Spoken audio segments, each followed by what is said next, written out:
ਅਸਾਈ ਮਮਤਾ ਵਿਹਾਰ ਕਰ ਰਹੇ ਹਨ। ਸਾਨੂੰ ਮਾਣ ਹੈ ਇਹਨਾਂ ਲੜਕੀਆਂ ਤੇ, ਇਹਨਾਂ ਕੁੜੀਆਂ ਤੇ ਜਿਨ੍ਹਾਂ ਨੇ ਸਾਡੇ ਦੇਸ਼ ਦਾ ਭਵਿੱਖ ਸੰਭਾਲਣਾ ਹੈ। ਕਾਨੂੰਨ ਨੰਬਰ 2 ਪੰਜਾਬ ਦੇ ਲੁਧਿਆਣਾ ਜਲਦੀ ਹਵਾਈ ਅਸਾਈ ਵਿਜੇ ਕੁਮਾਰ ਜੀ ਕਰ ਰਹੇ ਨੇ। नौजवानों का पाटना मारना होया जोर कानून नंबर 3 पंजाब ਦੇ ਲੁਧਿਆਣਾ ਜਲਦੀ ਹਵਾਈ ਅਸਾਈ ਵਿਰਾਜ ਕਰ ਰਹੇ ਹਨ। ਕਾਨੂੰਨ ਨੰਬਰ 4 ਹੋਮਗਾਰਡ ਲੁਧਿਆਣਾ ਜਲਦੀ ਹਵਾਈ ਅਸਾਈ ਇੰਦਰ ਪ੍ਰਸਾਦ ਕਰ ਰਹੇ ਹਨ।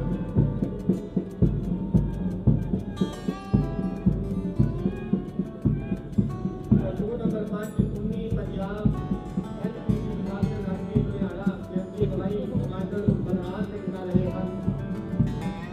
कानून नंबर 6 तीसरी पंजाब एनसीसी बटालियन लड़कियां लुधियाना जैसी हवाई कमांडर प्रतिमा यादव कर रहे हैं। सानू मान है इन्होंने नौजवानों की। कानून number 7 air bank NCC battalion Ludhiana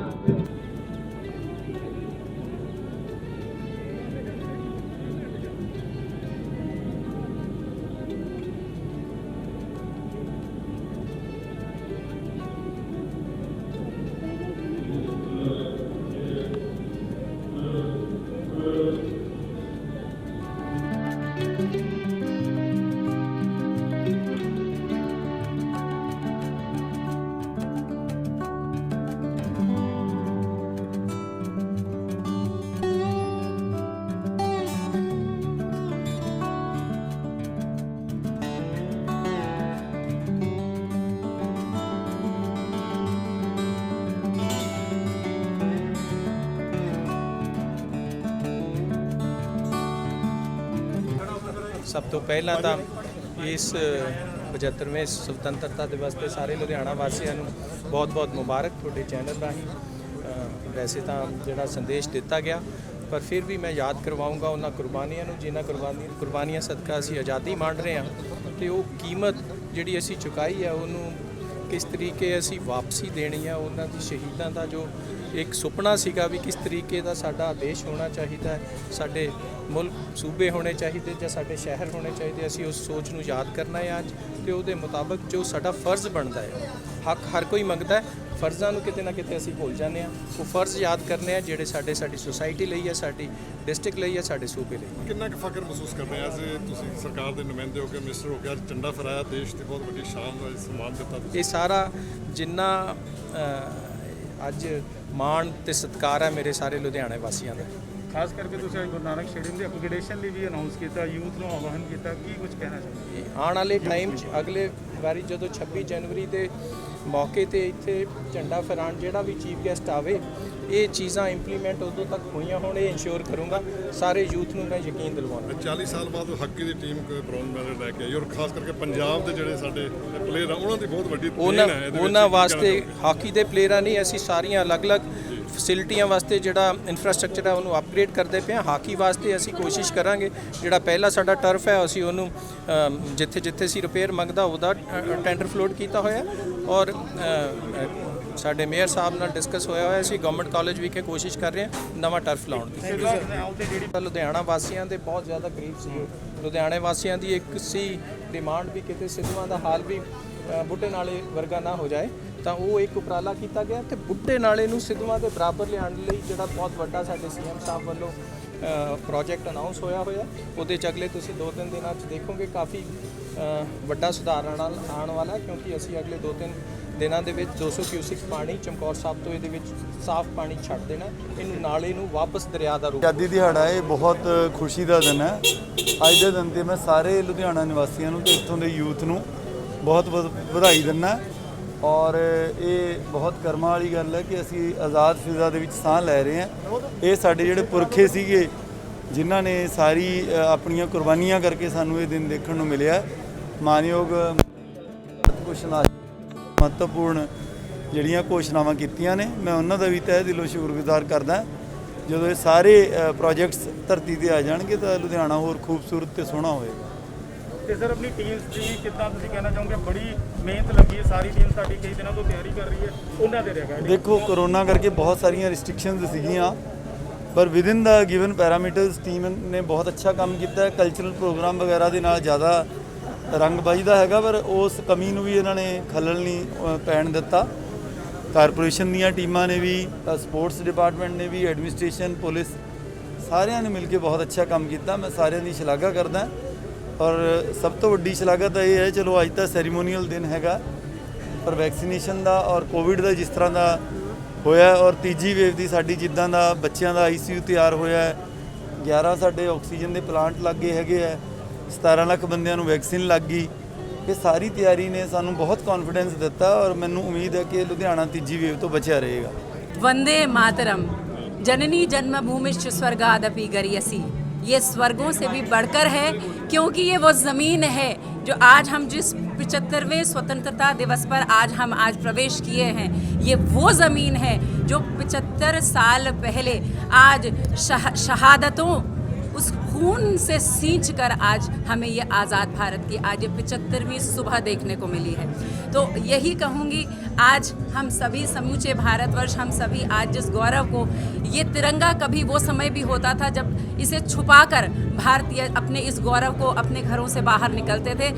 आज उन शहीदों के सदके आज का जो हमने श्री भारत भूषण आशु जी लुधियाना से कैबिनेट मिनिस्टर, आज उन्होंने फ्लैग होस्टिंग की है और आज मैं इसे समर्पित करूंगी उन सभी शहीदों के जो उन्होंने शहादतें दी हैं, उसके कारण आज हम यहाँ पर इतने गौरव के साथ स्थान गली गली भारत के मोहल्ले मोहल्ले में आज हम गौरव के साथ अपना ये तिरंगा, और ये तिरंगा मैं अवश्य कहूँगी तिरंगा फहरा रहे हैं, लेकिन इसके पीछे वो जो एकता और अखंडता हमारे देश की इसके साथ जुड़ी हुई है, वो केसरी रंग, फिर सफ़ेद और फिर हरा, और उसमें वो चक्र, यही हमें समझाता है हम सभी एकता के साथ, हिंदू मुस्लिम सिख ईसाई एकता के साथ, अखंडता के साथ रहेंगे। समूचे विश्व में ये वो चक्र के सम हमारे देश के गौरव को यूं मान बढ़ाएगा। यही कहूँगी कि आज हम सभी को ये प्रण लेना है कि देश के लोकतंत्र को, अपने संविधान की रक्षा करते हुए, आज जो किसानों का आंदोलन आज चल रहा है समूचे भारत की ज़मीन से, कहूँगी आज का वो दिन है, हमें याद करना होगा कि हम डरे नहीं, हम पीछे नहीं हटे। देश की इस मिट्टी से इतना प्यार था, उस प्यार के जज्बे के कारण वो जो हमने एक साथ मिलकर ये युद्ध लड़ा, विजयी हुए। आज हमें किसान संगठनों के साथ, उनके आंदोलन के साथ खड़ा होना होगा, क्योंकि ये मिट्टी, ये माँ है, किसान हमारी माँ है, और माँ को समर्पित भी आज करूँगी कि ये जो माँ आज हमारे ये आज सीमा पर बैठी है। आप देखिए किस प्रकार से, कितना भयावह मौसम है, लेकिन जिस प्रकार से वो डटे हुए हैं। अगर किसी ने देखना है कि हमारा स्वतंत्रता का संग्राम कैसा था, आज के वर्तमान को यदि भविष्य के उस एक संग्राम के अंदर झलक देखनी है, तो मैं अवश्य कहूँगी जाकर टिकरी बॉर्डर, दिल्ली के बॉर्डर्स पर किसानों को देखें। तो आज यही हम सभी एकता के साथ इस देश के गौरव को मना रहे हैं। समूचे भारतवर्ष को बहुत बहुत बधाई। शहीदों को नमन तो जरूर किया जाता है, याद किया जाता है आज इस स्वतंत्रता दिवस पर, लेकिन सरकारों ने उन शहीदों को अभी तक शहीद भी नहीं माना है। जैसे भगत सिंह की बात करें, और भी बहुत सारे ऐसे शहीद हैं जिन्होंने देश के लिए जान दे दी। क्या कहने सरकारों का कहीं कहीं क्या रोल है? वीर जी, मैं एक बात कहूँगी, क्या सिर्फ कागज़ों में लिख देने से किसी सरकारें रोज़ बदल रही हैं, क्या केवल उनका प्रमाण देने से आप समझते हैं कोई शहीद है? शहीद की मिट्टी में वो जो उनके खून की वो जो खुशबू है, वो इस देश के प्रत्येक भारतीय के हृदय में है। मैं नहीं समझती उससे बड़ा कोई मान सम्मान भी हमारे सिरमौर है। वो किसी प्रमाण संदेश नहीं जाता है कि शहीदों को शहीद कैसे किया जाए। जब तक सरकारें नहीं मानेंगी, उनको प्रमाण पत्र नहीं देगी, उनको शहीदों के दर्जा नहीं देगी, तो कैसे शहीद कहलाएंगे? हम शहीद कहते हैं क्योंकि हमको पता है कि उन्होंने जाने दी, देश को देश को याद किया। तो कहीं ना कहीं सरकारों की ये कमी नहीं है। बिल्कुल नहीं, मुझे लगता है कि ये समर्पित है आज का दिवस। हम जितने भी हमारे पंजाब से करतार सिंह सराबा हो गए, जोगिंदर पाल पांडे हो गए, इस प्रकार के हम सभी उनकी जो भी वार्षिक जो हम उन्हें श्रद्धांजलि देते हैं। और मैं समझती हूँ कि हिंदुस्तान एक संवेदनशील देश है। यहाँ पर आज आज आप एक छोटे से बच्चे को भी देख लेंगे तो आज वो तिरंगा अपने हाथ में लेकर आप अपनी गली में घूम रहा है। तो ये गौरव के साथ साथ ये उन शहीदों को नमन है, श्रद्धांजलि और उनके प्रति अपार प्रेम। ਅੱਜ ਦੇ ਮੈਂ ਇਸ ਪਵਿੱਤਰ ਦਿਹਾੜੇ ਤੇ ਸਾਰੇ ਦੇਸ਼ ਵਾਸੀਆਂ ਨੂੰ ਬਹੁਤ ਬਹੁਤ ਵਧਾਈ ਦਿੰਦਾ। ਜਿੱਦਾਂ ਕਿ ਸਾਡੇ ਕੈਬਨਿਟ ਮਿਨਿਸਟਰ ਔਰ ਲੁਧਿਆਣੇ ਦੀ ਸ਼ਾਨ ਭਾਰਤ ਭੂਸ਼ਣ ਆਸ਼ੂ ਜੀ ਨੇ ਮੈਸੇਜ ਦਿੱਤਾ ਹੈ ਕਿ ਸਾਨੂੰ ਸਾਰਿਆਂ ਨੂੰ ਇਹ ਪਤਾ ਹੈ ਕਿ ਕਿੱਦਾਂ ਇੰਨੀਆਂ ਸ਼ਹਾਦਤਾਂ ਦੇ ਬਾਅਦ ਆਜ਼ਾਦੀ ਮਿਲੀ ਹੈ। ਉਸੇ ਤਰ੍ਹਾਂ ਇਹਨੂੰ ਆਪਣੇ ਦੇਸ਼ ਨੂੰ ਅੱਗੇ ਲਿਜਾਣ ਲਈ ਸਾਨੂੰ ਸਭ ਤੋਂ ਜ਼ਿਆਦਾ ਜ਼ਰੂਰੀ ਹੈ ਕਿ ਆਪਣੇ ਅਧਿਕਾਰਾਂ ਦੇ ਨਾਲ ਨਾਲ ਆਪਣੇ ਫਰਜ਼ ਵੀ ਨਿਭਾਉਣਾ ਸਿੱਖੀਏ ਤਾਂ ਕਿ ਇਹ ਦੇਸ਼ ਹੋਰ ਤਰੱਕੀ ਕਰ ਸਕੇ। ਅੱਜ ਦੇ ਦਿਨ ਲਈ ਸਿਰਫ ਆਪਣੇ ਦੇਸ਼ ਵਾਸੀ ਅਤੇ ਸ਼ਹਿਰ ਵਾਸੀਆਂ ਨੂੰ ਸਿਰਫ ਇਹੀ ਸੰਦੇਸ਼ ਹੈ ਕਿ ਇਸ ਪਵਿੱਤਰ ਦਿਹਾੜੇ 'ਤੇ ਸਾਨੂੰ ਮਾਣ ਹੋਣਾ ਚਾਹੀਦਾ ਹੈ। ਜਿਨ੍ਹਾਂ ਨੇ ਸਾਡੇ ਲਈ ਸ਼ਹਾਦਤਾਂ ਦਿੱਤੀਆਂ ਉਹਨਾਂ ਨੂੰ ਨਮਨ ਹੈ ਅਤੇ ਅੱਗੇ ਆਉਣ ਵਾਲੇ ਆਪਣੇ ਫਿਊਚਰ ਆਪਣੇ ਬੱਚਿਆਂ ਨੂੰ ਵੀ ਉਹਨਾਂ ਦੀ ਸ਼ਹਾਦਤ ਦਾ ਉਹਨਾਂ ਦੇ ਬਲੀਦਾਨ ਦਾ ਅਸੀਂ ਪਾਠ ਪੜ੍ਹਾਈਏ ਤਾਂ ਕਿ ਇਹ ਦੇਸ਼ ਹੋਰ ਤਰੱਕੀ ਕਰ ਸਕੇ ਅਤੇ ਆਪਣੇ ਪੂਰੇ ਵਿਸ਼ਵ ਵਿੱਚ ਵਰਲਡ ਵਿੱਚ